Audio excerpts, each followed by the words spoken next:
In forcefully on a subject that he knows very little about, how to apologize. Freshman Democrat Ilhan Omar, one of the first Muslim women elected to Congress, faced major backlash, including from her own party, for trafficking in an anti-Semitic trope by tweeting that support for Israel is bought.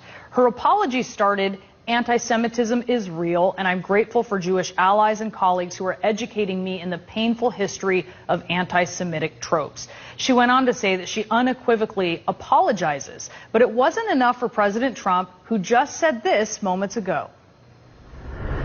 Congressman Omar is terrible, what she said, and I think she should either resign from Congress or she should certainly resign from the House Foreign Affairs Committee.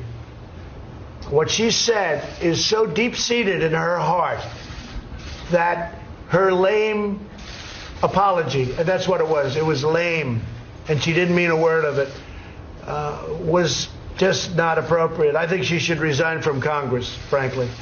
But at a minimum, she shouldn't be on committees, certainly that committee. Remember, President Trump not once, but twice equated the white supremacists in Charlottesville to the protesters speaking out against them. White supremacists who were chanting blood and soil, a Nazi phrase for racial purity.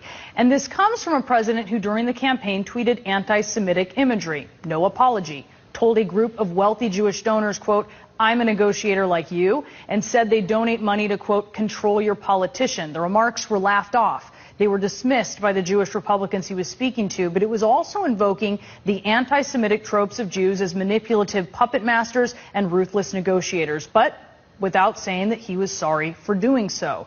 And President Trump criticized the Congresswoman's apology just a day after mocking the Trail of Tears, a genocide that killed thousands of Native Americans in the mid-1800s when they were forced to make a death march, largely from their lands in the southeast all the way west of the Mississippi River.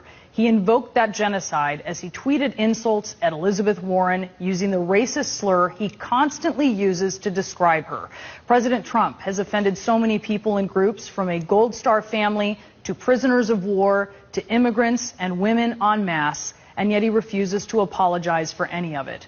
President Trump never commented, much less condemned, another member of Congress, Republican Steve King, after he recently embraced white supremacy, even after Republican leadership stripped King of his committee assignments. So as we point out that the president takes issue with the Congresswoman's apology, let's also point out his expertise on the topic of saying "I'm sorry" is rather limited. And we're back in a moment.